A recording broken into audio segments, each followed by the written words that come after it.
Hey folks, tonight we're not just exploring the stony towers of European monarchies or dusting off forgotten names from textbooks. We're stepping into the burning core of one of history's most misunderstood legacies. Before we begin, do me a quick favor, like this video if you love human stories that transcend legend. Hit subscribe for more heroic journeys like this one. And as always, tell me in the comments where you're watching from and what time it is. It never stops amazing me how these stories find us across time zones and across lives.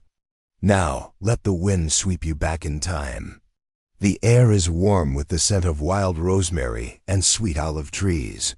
You are standing in the golden heartlands of Castile, in a vast sun-drenched field beneath an impossibly blue sky, surrounded by a nation that has come not to rebel, but to remember. Dust stirs beneath the hooves of the guard horses and the sandals of barefoot pilgrims. Nobles in velvet stand beside farmers with sun-creased faces. War drums do not thunder, no swords clash.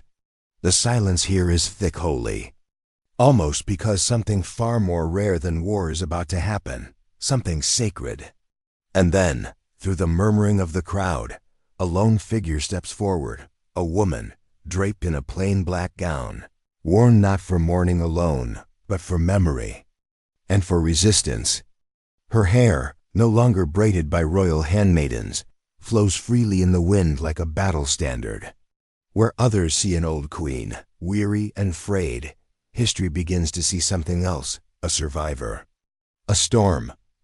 She walks slowly, not from weakness, but from deliberate authority, as if every step pounds into the earth a silent declaration. Joanna of Castile has returned. This is the woman they once called La Loca, the Mad Queen, but the shimmer in her dark eyes holds no madness today. They hold memory, fire, awareness. For over 4 decades, Joanna has been silenced, locked behind high walls, her words dismissed, her grief twisted into gossip. They buried her story in stone. But stone cannot contain spirit, and what's rising through the soil now is not madness. It's legend. She lifts her chin. The field stills. Her voice, surprisingly clear, bell-like, rises in the air. I am your queen. I have suffered, but I have not broken. The effect is electric. Not one sword drawn, not a drumbeat struck, and yet the ground seems to shake with the unspoken reverence of the crowd. Soldiers whisper, harsh old nobles blink back tears. You notice a child sitting on her father's shoulders, mouthing the words along with his queen. This isn't a rally, it's a resurrection. She speaks again. They tore from me my freedom, but never my purpose. I have not ruled, but I have seen. I have not held the throne, but I have held my vow. I did not leave you, not once, not in silence, not in shadow. 1,000 eyes glisten in the sun. She does not ask for power. She claims what was always hers, not by conquest, but by truth. For those who accused her of madness, this moment is unsettling. For those who whispered rumors in candlelit courts, this is reckoning. And then, a miracle unfolds, not of blood or divine rain, but of hearts. One by one, they fall to their knees. Broad-shouldered knights in tarnished armor, silver-haired scholars, olive harvesters with fingertips stained by the land. One by one, they kneel until the field itself bows before the woman they were told to forget. No crown sits upon her head, but it doesn't have to. Because today, the world can finally see where the true crown has always been, in her courage, in her endurance, in her love. For decades, kingdoms labeled her hysterical, reduced her to rumors of screams and locked doors. But what if she was never mad at all? What if being surrounded by betrayal and still loving your people is not insanity, but sainthood? Joanna does not reply to history's judgment with fury, but with grace. Her silence all these years has not been surrender, it has been discipline. Her pain was profound, but her strength has been cathedral solid, and that is what we're about to uncover. Not horror, not dysfunction, but a human miracle of grief turned to unwavering honor, of a heart cracked by loss but never emptied of loyalty. Joanna of Castile may not have wielded armies after her youth, but in the face of a lifetime of political betrayal, she wielded something far rarer: endurance without bitterness, grace under lock and key, love that outlives power. That's real royalty. So as you travel with us through her life tonight, take a new lens. What if Joanna's final act wasn't a tragedy, but a triumph over every chain they placed on her? What if in the end she didn't fall before madness, but rose quietly, powerfully through history as a lesson in sacred resilience? Stay to the end. The real miracle hasn't even begun yet. And if her voice has stirred something inside you, just type "rise" in the comments. Tonight, we remember not a mad woman, but a queen of light. The year is 1504, and Europe breathes in anxious silence between storms. The Middle Ages are fading, but the new world of empires, maps redrawn in ink and blood, and sacred crowns tested by steel, is only now awakening. Religious fire crackles. Across Christendom, the Ottoman Turks press westward. France sharpens its ambitions under the fleur-de-lis. And far to the ocean's edge, fleets unfurl, sailing west toward a land no one has claimed, but everyone will fight to possess. Here, at the very heart of this surging storm of ambition and change, lies Spain, freshly unified, recently triumphant, and already trembling beneath the weight of its own victories. Castile is the soul of Spain. Golden, sun-scorched, and battle-hardened. From her harsh plains rose the warriors of the Reconquista, who drove out the Moors after almost 8 centuries. From her Gothic cathedrals echoed the fervent speeches of monarchs destined to change history. And from her royal court came one of the most powerful partnerships Europe had ever known. Ferdinand of Aragon and Isabella of Castile together, called the Catholic monarchs. Their reign birthed a new Spanish identity. They defeated the last Muslim emirate of Granada. They expelled Jews and Muslims alike in the name of religious unity. And they approved the voyage of an ambitious sailor named Cristobal Colon Christopher, Columbus launching Spain's imperial age across the Atlantic. To the eyes of Europe, Spain seemed invincible. But to those who looked closer, beneath the shine of gold and prayers of priests, Spain was already fracturing. You see, crowns are not ideas, they are burdens. And behind the facade of glory, Spain's crown was in peril. Queen Isabella, the unshakable pillar of her people, lay dying in the twilight haze of November 1504. When she passed, it was not simply a queen who died. It was certainty. Her husband Ferdinand was King of Aragon and had ruled Castile through her. But with Isabella gone, Castile, Spain's beating heart, did not belong to him. It passed to her daughter, her third child, a young woman raised in discipline, tutored in courts, and married abroad to a foreign prince. And so, the crown was passed to Joanna. Joanna, already whispered about, Europe had never been kind to female heirs. Monarchies cast skeptical eyes toward women who stepped near thrones, unless they stood behind husbands or vanished after giving birth to a male successor. Joanna's ascension was lawful, inherited, and utterly terrifying to half the nobles in the kingdom. She was a wild card, a widow too soon, a queen too soon. And to those who feared a woman who could not be controlled, she was branded with a word that would echo in halls for centuries: madness. But what simmered in Castile was not madness. It was power, raw, untamed, and unshaped. Joanna had the right blood. She had the legacy. And Spain, beneath her stony castles and golden crosses, needed her like fire needs air. By 1506, Spain was not yet the vast globe-spanning empire it would soon become under her son Charles. It was instead an uneasy puzzle. Aragon eyed Castile. France eyed Navarra. The nobles eyed each other. Even Joanna's husband, Philip of Burgundy. Philip the Handsome desired to rule Castile through Joanna, not beside her. The court erupted into factions, each seeking to become the shadow behind the throne.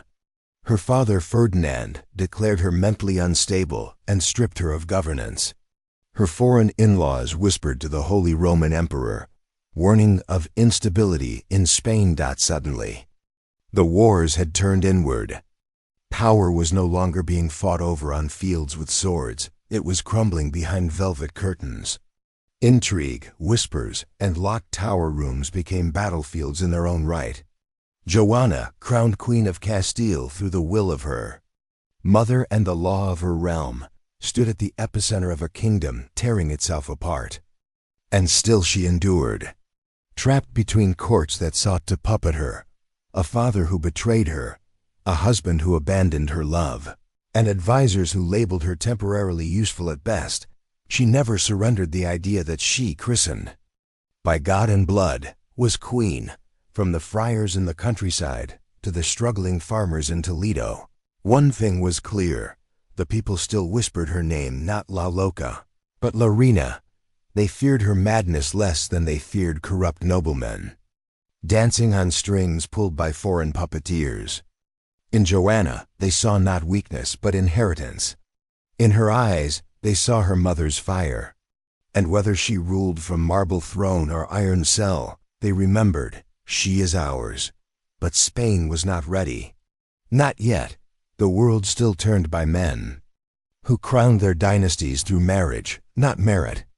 Joanna was a symbol they feared, because she represented the beginning of something that wouldn't be broken easily. Female sovereignty.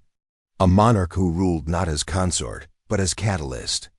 Her time in power would be brief, but her influence would echo. And so we return once more to that plain where the crowd waited, silent and trembling, as a woman long discarded by politics stepped forward. Spain had passed her crown to Joanna, but the world wasn't asking, can she lead? It was praying, can she rise? Before they called her La Loca, before the whispers twisted her name into myth, Joanna was simply a daughter, a child of two world builders and of a Spain in the making. She was born on November 6, 1479, in the ancient city of Toledo Rising, among spires older than memory, where Christian bells rang out above the ruins of Muslim rule, and where the breeze still carried the music of shifting empires. The fortunes of a kingdom swam in her blood. She entered the world amid war, religion, and revolution, but hers was a quieter cry, not of royal thunder, but of something rarer in royal chambers, stillness. Her parents were none other than Ferdinand of Aragon and Isabella of Castile, the Catholic monarch sovereigns whose marriage had finally united Spain's once fractured Christian kingdoms, and who were already carving their names into stone across both Europe and the Atlantic world. But Joanna, sandwiched between stronger-willed siblings and declared politically less essential than her brothers or favorite sisters, was often overlooked by the court. Not because she wasn't brilliant, but because her brilliance was quiet, not performative, not boastful, internal. Unlike her brothers John or older sister Isabella the princess, Joanna did not relish hawking or jousts. She found no joy in the bloody march of Reconquista propaganda. But give her a book of Latin poetry, and she devoured it like flame to parchment. A letter from her tutor, Friar Andres, survives to this day. He wrote to Queen Isabella in awe. Her intellect humbles the masters. Latin, French, arithmetic, music, scripture. She outpaces even the boys of noble blood. And yet, she does not boast. She listens, she observes. When she speaks, the room listens. And make no mistake, Queen Isabella watched. Isabella, though often imagined as cold or iron-hearted, was not above affection. She saw in Joanna something many failed to, tierna fuerza, as one courtier described it, tender strength. Where others competed, Joanna reflected. Where others lied, Joanna quietly called it out with only a look. The queen herself would sometimes stop and watch her daughter from a distance. Once, After witnessing Joanna intervene between a scullery maid and a cruel steward, Queen Isabella is said to have whispered to her confessor, "If she is given the chance, she could heal a kingdom without a sword." Still, court life was no nursery rhyme. Behind the velvet cushions and golden crucifixes lay ambition sharpened into weapons. Joanna's siblings, each trained meticulously to represent Catholic Spain abroad, were often pitted against each other in subtle ways.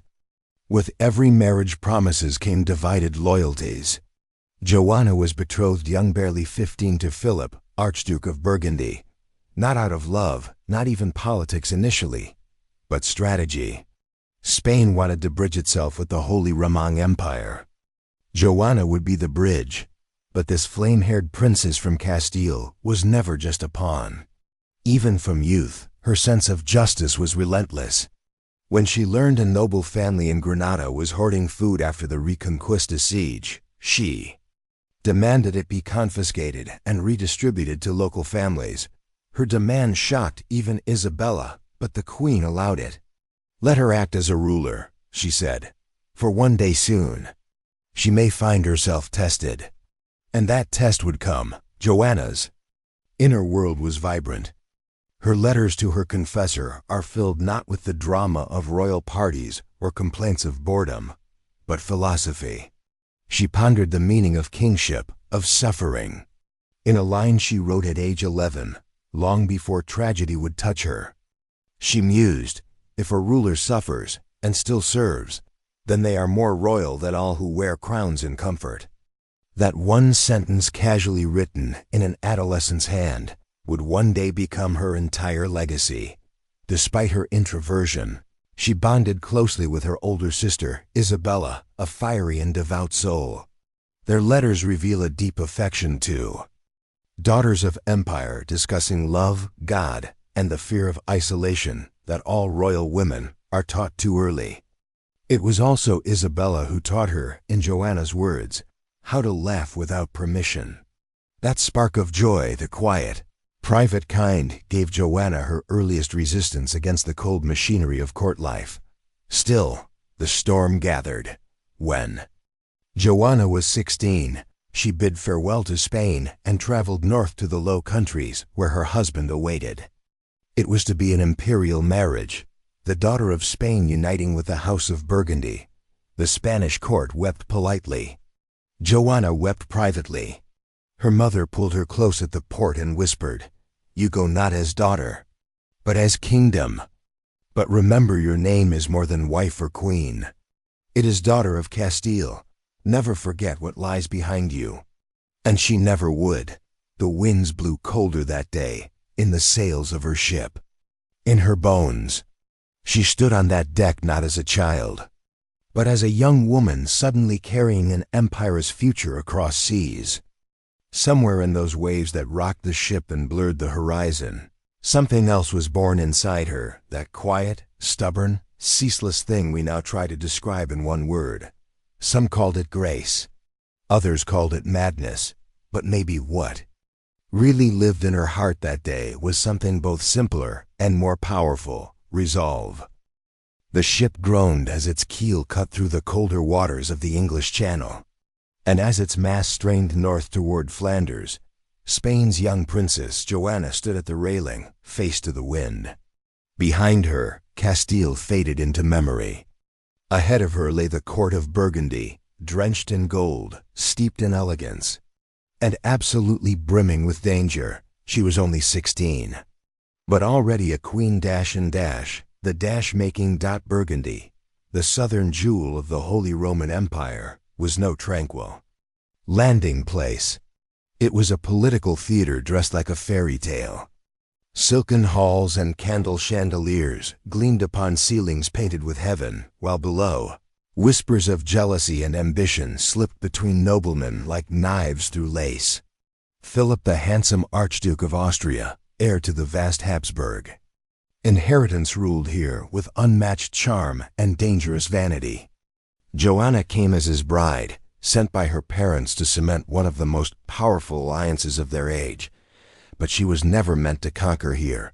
She was meant to bend, politely, and yet from the moment Joanna entered the palace at Mechlin.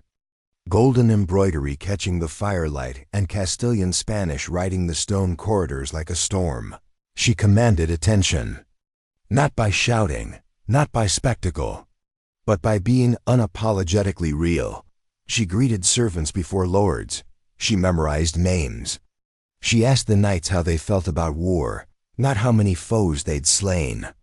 In a court trained to preserve illusion, Joanna's honesty was unnerving and magnetic. Some adored her.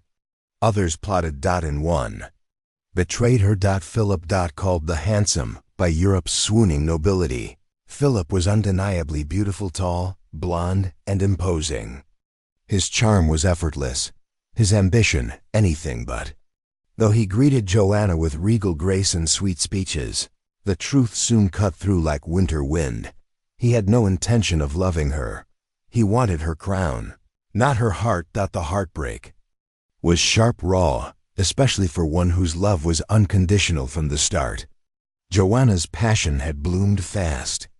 She believed marriage sacred, forged by God, not court decrees. But Philip kept mistresses openly.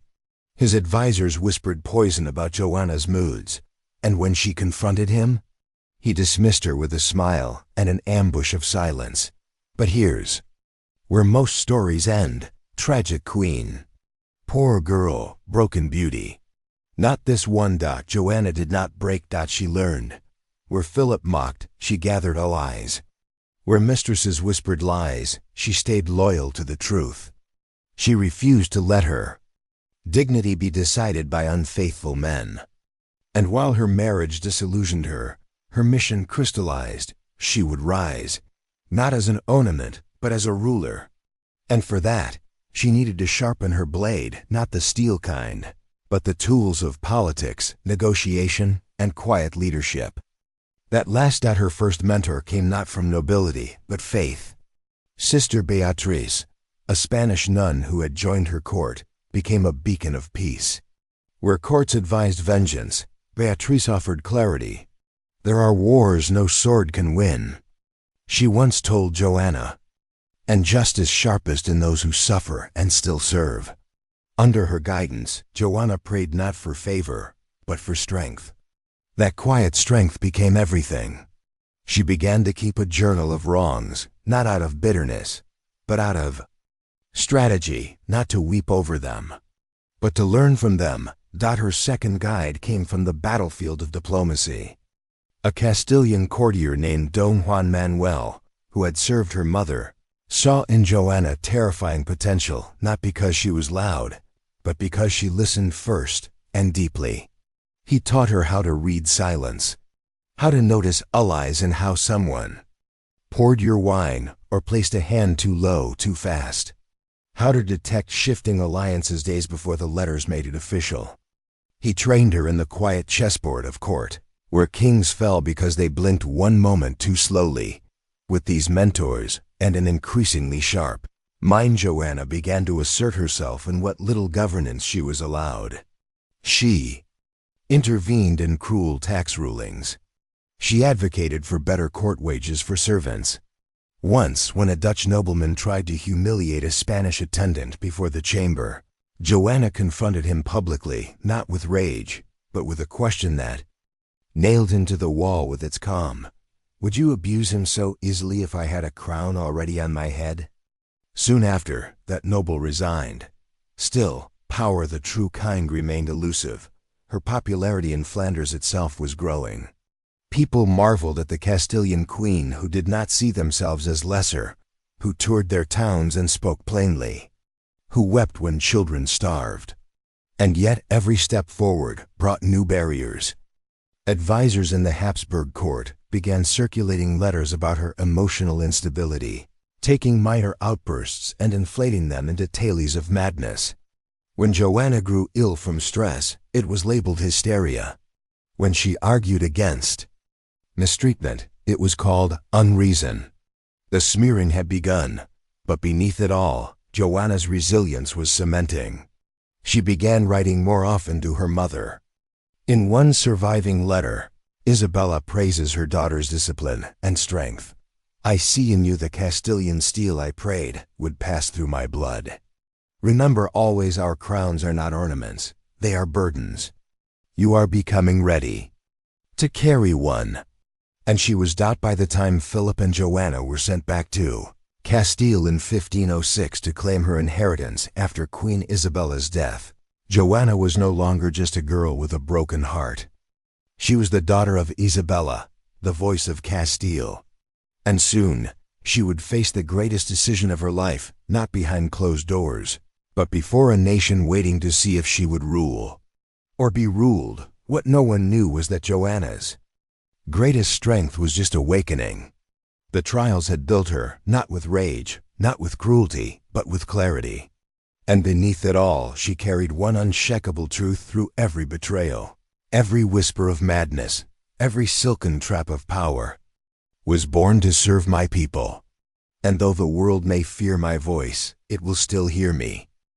The road into Castile was not paved for a queen.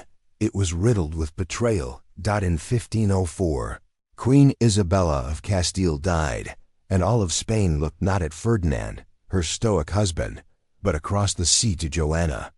Though she had long lived in Burgundy, Joanna had never relinquished her claim. Queen by law, queen by blood, and queen by divine right, Isabella had named no one else.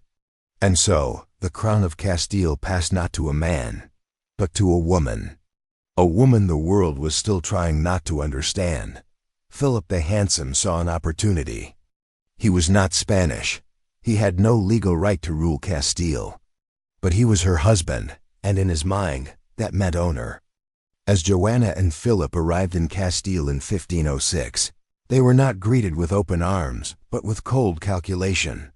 The court watched them both like chess pieces returning to a board mid-game, and then like winter wind, came a familiar shadow. Ferdinand, Joanna's own father, not long after settling in, Philip began a campaign to wrest total power from Joanna's hands, to govern in her name, while reducing her to a ceremonial figure. At every meeting of state, he spoke over her. Every edict bore his seal, not hers, and when she objected, the old rumors were dusted off and polished like knives. She is too emotional. She is too unstable. She is unwell. For weeks, Joanna tolerated it all. For her people, for her children, for the fragile peace that her mother had fought so hard to build. She held her tongue as Philip entertained other women. She walked beside him in processions like a doll, knowing that in his letters to the nobles, he referred to her as useless. Even her own allies began to wonder, had she been defeated quietly, without so much as a coup? But Joanna was not a ghost, and she would not be erased. Then came the moment that broke the silence. In early spring of 1506, in the royal city of Toro, Philip called a council of Castilian nobles without her. The symbol was clear, a king in name only planning to rule as sole monarch. The room was packed with banners and candles, nobles and bishops. But as he prepared to speak, the doors opened. And Joanna entered, not in court attire, not with a royal escort, but alone. Dressed in the black of mourning, her hair veiled in a single strand of silk, and her eyes two suns looking through every man in the room. I was not invited, she said, but I was not required to be. This is not your court, Philip. It is mine. The room froze. No one spoke. Philip tried to protest, mumbled explanations about partnership, about pragmatism. Joanna didn't let him finish. By the laws of Castile, by the will of my mother, and by the crown of my fathers, I am queen, not because you love me, not because I am your wife, but because God and Spain have declared it so. The nobles, many of whom had never heard her speak with such fire, were stunned. This was not a madwoman. This was not a puppet. This was a monarch. Over the next few weeks, Joanna began asserting herself publicly. She signed proclamations in her own hand. She met with Castilian city leaders without Philip. She issued royal commands without hesitation. The people noticed. So did her enemies. Philip panicked. But fate would act before he could. That same year, In September, Philip fell suddenly ill. It began as a mild fever, possibly from contaminated water or food. Within a week, he was dead. He was 28. Even now, some historians whisper theories, poison, ambition, political misdirection. No proof was ever found. But for Joanna, the heartbreak was total. If she'd ever truly been mad, it was in her love for him. When Philip was laid in his casket, she refused to part from it. She followed his funeral procession from town to town. But this was not obsession. It was ritual, a royal mourning, witnessed by her subjects, layered in religious symbolism. And yet, the court took it differently. Nobles whispered. Her father, Ferdinand, saw an opening. Rumors flared again. She is unwell. She will hurt Spain. She must be removed. She was still queen, but already, voices thundered to silence her again. And so came the final blow. Her father declared her mentally unfit to rule, not by vote, not by law, but by royal decree. She would be escorted away, confined, a queen named but never again crowned. Unless she resisted. In the final council meeting before her so-called retirement, Joanna sat before throne-bearing men and women who had once stood when she entered. They now crossed their arms, pitying or dismissive. But in that council, she said something unexpected, something brave enough to echo 500 years beyond that hall. You fear what you cannot control. You name a woman mad when she bears truth. Louder than your crowns, but I will not consent to erasure. I ruled. Whether you acknowledge me or not, I have ruled. Even when they led her away, her chin was never lowered. Spanish peasants along the road bowed as she passed. The bells rang. In village chapels, mothers told their daughters to remember her name. Joanna was not gone. She was becoming immortal. Joanna may have been escorted away from court chambers and public processions, but you cannot exile a legacy. And despite every order shouted by kings, every gate locked behind her, Joanna of Castile ascended. Not to a gilded throne padded in velvet, but to something much harder to reach, a seat in the souls of her people. It was 1506. Her husband was dead. Her father ruled Castile as regent. And she, declared unfit, now confined against her will, was escorted to a fortress cloister in the town of Tordesillas. There, surrounded by stone walls and distant from most of her children, Joanna would live for decades, but do not mistake isolation for defeat. This was no fall. This was transformation. Within weeks of her confinement, word began to spread. Messages moved in whispers from town to town, from monastery to farmhouse. La reina no se ha rendido. The queen has not surrendered. Local Castilian leaders still addressed royal documents to Dona Juana, Nuestra Reina Natural. Even as foreign powers plotted and kings rose around her, the Spanish people remembered a deeper truth. Her crown had never been revoked. Politically convenient? Yes, but truthfully invalid. In a technical, legal sense. Spain had two kings, Ferdinand, the governing one, and Joanna, the sovereign one. It was she, not her father, who remained the de jure monarch of Spain. It was her face on official seals and coins, even years into Ferdinand's regency. And most important of all, the very legitimacy her son Charles would someday claim over the Spanish Empire came not through Ferdinand, but through Joanna. Her name was a bridge. And kingdoms don't burn bridges they still need. Even as letters and gossip blamed her behavior for political instability, she never signed over the crown. When forced to put her name to official decisions, she scrawled it above the signature.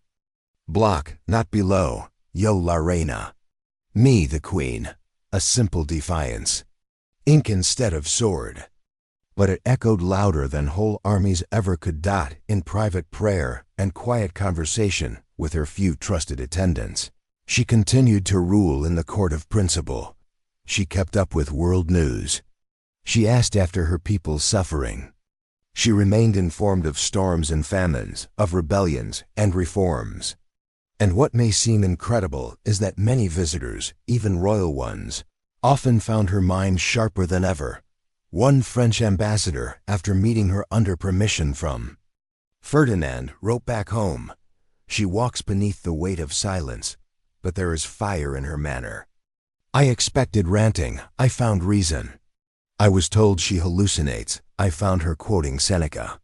If she is mad, I wish it upon more rulers." And while she was silenced politically, her image, especially among Spain's common folk, only grew. Peasants scratched her name into stone lanterns or stitched her initials into wedding shawls. Chroniclers in Spain wrote half-hushed praises. Priests included her in church prayers unofficially. She had not only taken the throne once, she had rooted herself in the heartbeat of Spanish identity.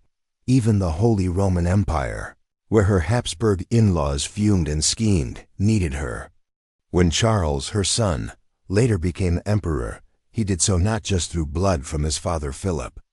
His ultimate legitimacy as a Spanish monarch came directly through Joanna.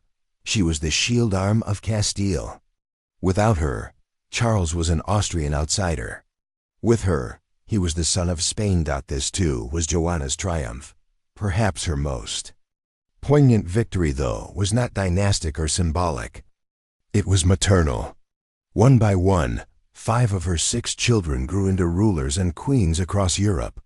Charles became Holy Roman Emperor. Maria married the King of Hungary. Eleanor became Queen of France. Catherine, yes, that Catherine would become Queen of Portugal. Despite betrayal and isolation, Joanna mothered an empire. And she instilled in her legacy something no political faction could erase: duty forged by endurance. But there is a quieter legacy that historians too often overlook. Institutions. Before her confinement, Joanna had worked often under the radar to implement critical reforms started by her mother. These included the foundation of educational centers in poor regions, increased state oversight on noble abuses, and most critically advocating religious charity over punishment. "Let light redeem, not iron," she once wrote in a letter. Now kept in the cathedral archives of Burgostat, it was Joanna who lobbied for medical wings to be added to convents. Joanna who protected the rights of widows in Aragonese law codes after her mother's death. And Joanna who emphasized the kingdom of hearts as much as thrones, where service to others wasn't virtue signaling, but nation building. These institutions outlived kings. They became cornerstones of Spanish identity under Charles V. Whether confined or crowned, she still served. Quietly, unshakably. Even Ferdinand, who once undermined her claim to the throne, realized by his final breath that the Spanish crown had always remained technically and morally in her name. In his will, before his death in 1516, he acknowledged Joanna as sovereign not out of guilt, but necessity. Without her, even his lineage would evaporate beneath historic scrutiny. That acknowledgement would become her final stamp of victory. World had tried to extinguish her voice. Courts had buried her name in silence. Powerful men tried to tame her with shame. But here she stood, a queen beneath no spotlight, but burning brighter than ever. By the time the gates of Tordesillas locked behind her permanently, Joanna of Castile had been called many things: Queen Regnant, Archduchess, Her Royal Highness, the Infernal Wife, the Mad Widow. But the one title no one could take from her, no matter how many keys turned against her, was the one she carried in silence. Survivor. The sacrifice began long before the chains. She lost her mother, her fiercest protector and spiritual twin, when she was just 25. Then Philip's betrayal. His endless affairs, never letting her reign beside him, and finally, his death. It was violent grief with no justice. A loss compounded by manipulation. Those in power framed her mourning as madness.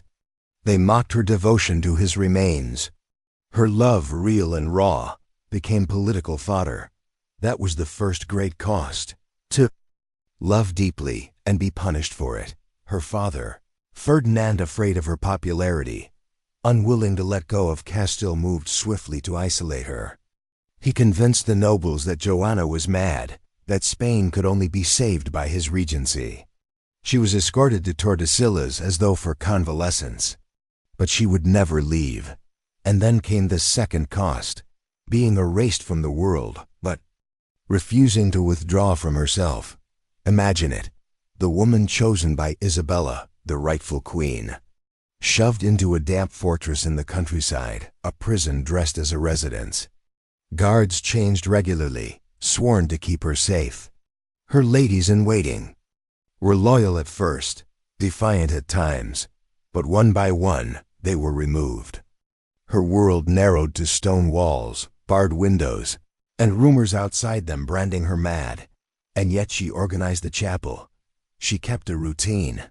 Every morning, she woke before dawn, prayed as her mother had taught her, and watched the sun spill into her narrow chamber. She was not allowed to read letters unfiltered, not allowed to see Spain's cities. But she refused to let time erase her mind. She listened to travelers from the windows.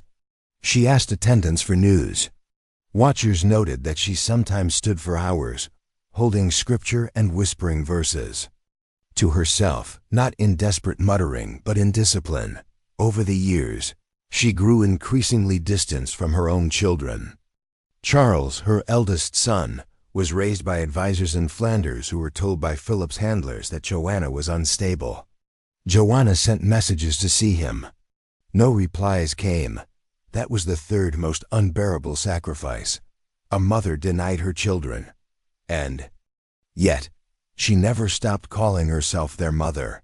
She prayed for each of their names every night aloud. When Charles came of age and became king, and later Holy Roman Emperor, he too kept Joanna locked away. Officially, she was still queen. Legally, her name was on coins and charters for decades. But in practice, she spent over 46 years under guard. 46 years. In semi-darkness. In involuntary isolation. Most spirits die long before then. But Joanna's didn't. She is like a candle that never lets the wind win. One friar remarked of her, she endured the cold winters in threadbare gowns, often refusing new clothes. She demanded Castilian servants, holding on to the only roots of home left near her. She refused to speak German or Flemish, even to guards only Castilian, her mother tongue. In this, she declared again and again, I am still Queen of Castile, and Castile speaks through me. In a cruel twist, later in life she suffered not just political isolation, but physical decline. Her joints stiffened, her muscles withered. Her diet was poor because Charles reduced her household budget. Yet not once did she denounce him. She never led a rebellion, never cursed her betrayers. Some called that weakness, but it wasn't. It was deep, unbreakable devotion to something bigger than revenge. She bore her suffering with unshakable faith. One night, during a heavy storm, lightning struck near the fortress and the guards panicked. Joanna was found kneeling at the window, praying not for protection, but for the peasants in nearby villages. And when her lady-in-waiting asked why, she didn't weep for herself. Joanna answered, My tears are colder now, and they fall where the need is greater. Despite everything, there were moments of light. Occasionally, gentle nuns were allowed in. Some wrote about her compassion. Others described how she would hum lullabies in the evening, remembering songs from her mother, still hearing her name spoken softly in dreams. Joanna the Mad, yes. They all wrote it on ledgers. Yet no official ever dared declare her deposition final or rightful. She remained the Queen of Castile. On paper, in God's eyes, and above all, in her own. The sacrifice was vast, her agency, her family, her throne. But in losing everything the world cares about, Joanna found something monarchs rarely touch, peace within conviction, and perhaps that is the rarest crown of all.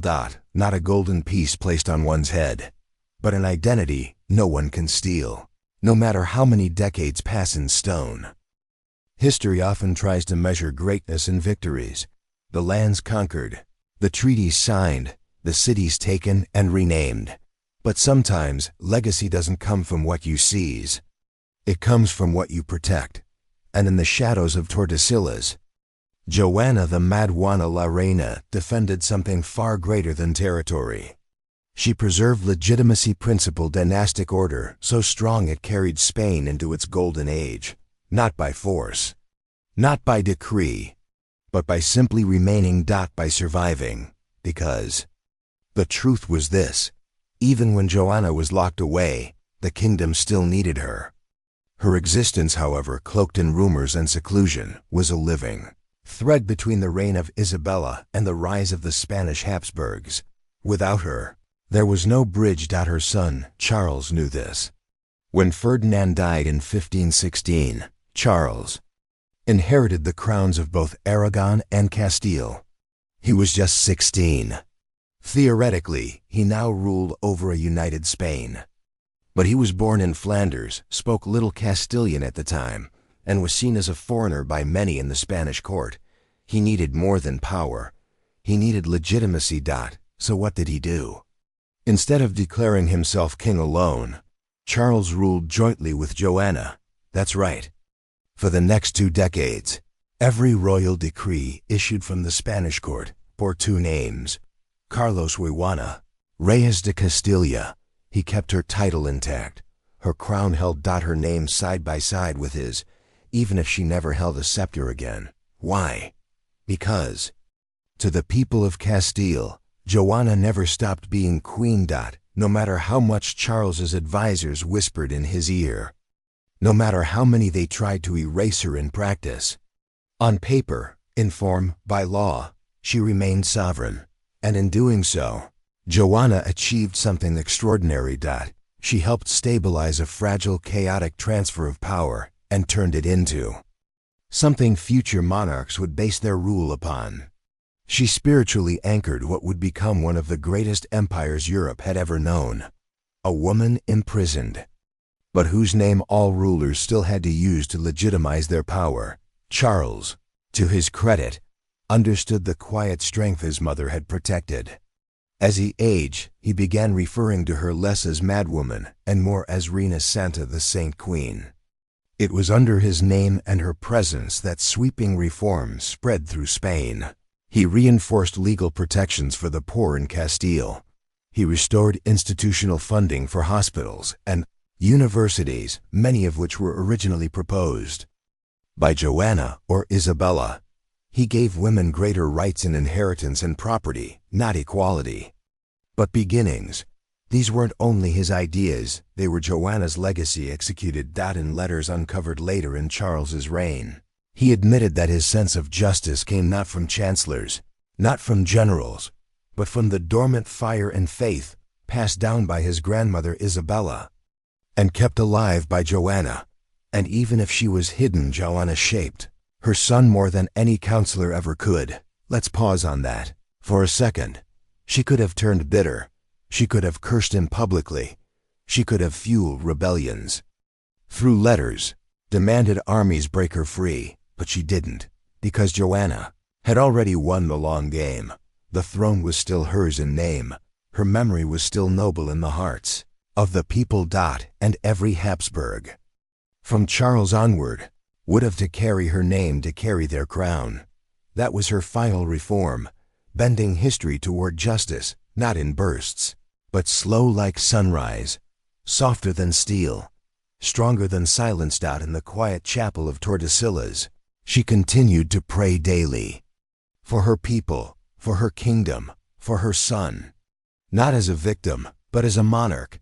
There's a haunting clarity in the way the world eventually saw her. Not as La Loca, but La Reina Cautiva, the captive queen whose crown never left her head even when a door stayed closed for 46 years. And when people spoke of her, years later, not in shadows but in reverence, they said things the chronicles never anticipated. She did not conquer lands, but kept a nation upright in her absence. She ruled without ruling. She endured when all others simply played the game. In her restraint, She preserved the crown in her suffering. She modeled service in her silence. She taught the loudest lesson Spanish royalty would ever learn. Next time a textbook calls her mad, remember, madness doesn't build empires. Madness doesn't legitimize kings. Madness doesn't leave an entire nation mourning at your passing. Only greatness does that. Greatness like Joanna's. The rain began softly the night she died. It pattered against the tiled rooftop of Tordesillas, slipping down weathered stone like the closing notes of a symphony. Inside the cramped, candlelit chamber where Joanna of Castile had spent nearly 5 decades, there was no royal court awaiting last words. There were no trumpets, no golden death masks, no throne beneath her fingertips. But there were whispers of prayer, the quiet sobs of attendants who had come to love her. And above all, there was peace, not worldly peace, but the kind only found after a life lived in defiance of injustice and yet soaked in grace. After 75 years on this earth, 46 of them spent unjustly confined, Joanna closed her eyes for the last time on April 12, 1555. But even in death, she did not fade. Because in truth, she hadn't died a prisoner. Long before that final breath, she'd already become a symbol, far beyond the walls of her narrow room. Not just a forgotten monarch silenced by ambitious men, but an icon of quiet perseverance, veneration, and something even rarer among queens, moral clarity. By her final year, Joanna was no longer just history's silent heartbeat. She was Spain's conscience. Though her body was frail, and her world reduced to chapel, courtyard, bed, and rosary, her influence pulsed through the pages of letters, laws, and legends. Charles, her son and the mighty Holy Roman Emperor, frequently spoke of her with reverence. It said that when he visited her near the end, and yes, he did, he knelt beside her, not out of guilt, but respect. He called her La Madre de la Corona, the mother of the crown. Even in whispers, the court began to change its language. She was no longer described as mad, but as troubled by sorrows. Her illness was no longer central. Her endurance was. In fact, in her last decade, something remarkable happened. Tordesillas became a kind of pilgrimage point, not for tourists or pilgrims, but for noble women, nuns, and even philosophers. They came quietly. They asked to see the queen, or if denied, they simply walked the outer court in silence. Many wrote prayers documenting her strength. Some even likened her to a Castilian Joan of Arc, misunderstood in life, vindicated in legacy. Where once the world saw a woman lost in grief, now they saw a woman who never gave up her name, her faith, or her crown, no matter how much of her freedom they stripped away.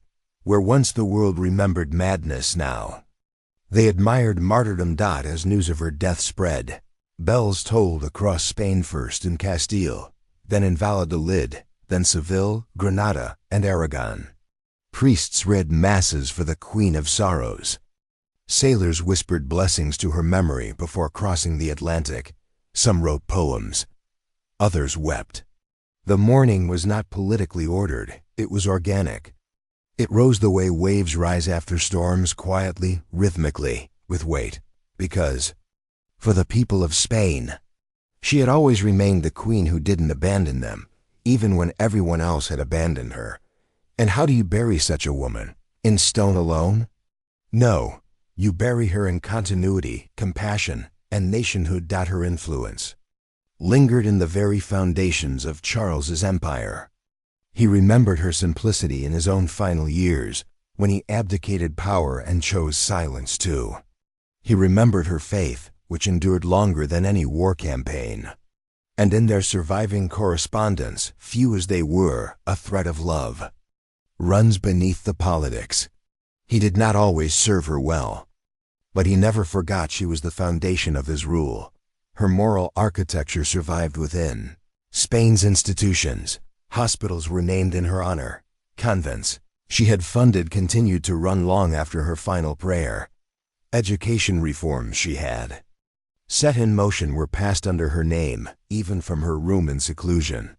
And for the women of Spain, Joanna became something else entirely, not a queen in armor, not a saint with wings, but a mirror of pain endured, dignity kept, and faith never surrendered. In the cities and fields, girls were named Joanna after her. Folk songs softened her legend into storytales of La Reina que nunca se fue, the queen who never left.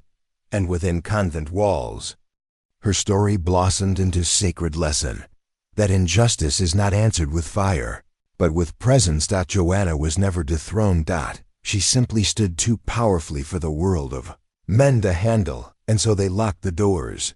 But through the keyhole, she still led. She was laid to rest next to her husband Philip, as she had requested. The court, perhaps out of guilt or perhaps recognition, honored that final wish. Their bodies now lie in the Capilla Real of Granada, beside Ferdinand and Isabella, the dynasty she quietly held together when kings faltered. It's said that in the candlelight of that chapel, her name still echoes faintly on the air, not in mourning, but in vindication. She is no longer the Mad Queen. She is Joanna of Castile. Queen. Saint. Survivor. Forever. When history first looked at Joanna of Castile, it saw tragedy. When politics looked at her, it saw a problem. But when we truly look with eyes willing to see deeper, we see neither madness nor helplessness. We see courage in confinement. We see justice without vengeance. We see a woman who was denied everything, yet never gave up herself. And that may be the noblest kind of triumph there is, because in Joanna's life, we witness something painfully rare, a soul who could have burned the world down in anger, but instead chose to endure it with grace. Her pain was never performative. Her silence was never weakness. It was a kind of discipline, a sacred patience, born not out of surrender, but resilience. And it kept the spine of a kingdom intact. She teaches us this, that power is not always loud. That legacy is not measured by the throne we sit on, but by the principles we stand on. That queenship is not inherited by blood alone, but proven in the fire of injustice withheld. You and I, of course, don't rule kingdoms. We don't sign edicts. We don't stand draped in banners as peasants kneel before us. But in truth, we're no less courtiers of our values. Every day, we each face the choice Joanna faced, though ours may be quieter. Will we let despair define us? Or will we, like Joanna, remember who we are when the world forgets it for us? We live in a noisy world, one where compassion is called weakness, where endurance is mistaken for passivity. But Joanna reminds us that there is ancient power in simply remaining whole across time. Despite what life takes, despite what others say, despite the silence, hold your line, kneel to no bitterness. Remember your crown, even if no one else can see it. Let the story of Joanna the Mad echo in our hearts, not as one of madness, but of monumental staying power. Her lesson is not about thrones lost. It's about dignity kept. If Joanna's story moved you, if her stillness stirred your soul, type rise in the comments. Let's raise her name again, this time not in accusation, but in honor. And if you believe stories like this matter, stories that show us not just what happened, but what endured, go ahead and subscribe, and join us as we keep relighting the torches of unsung heroes.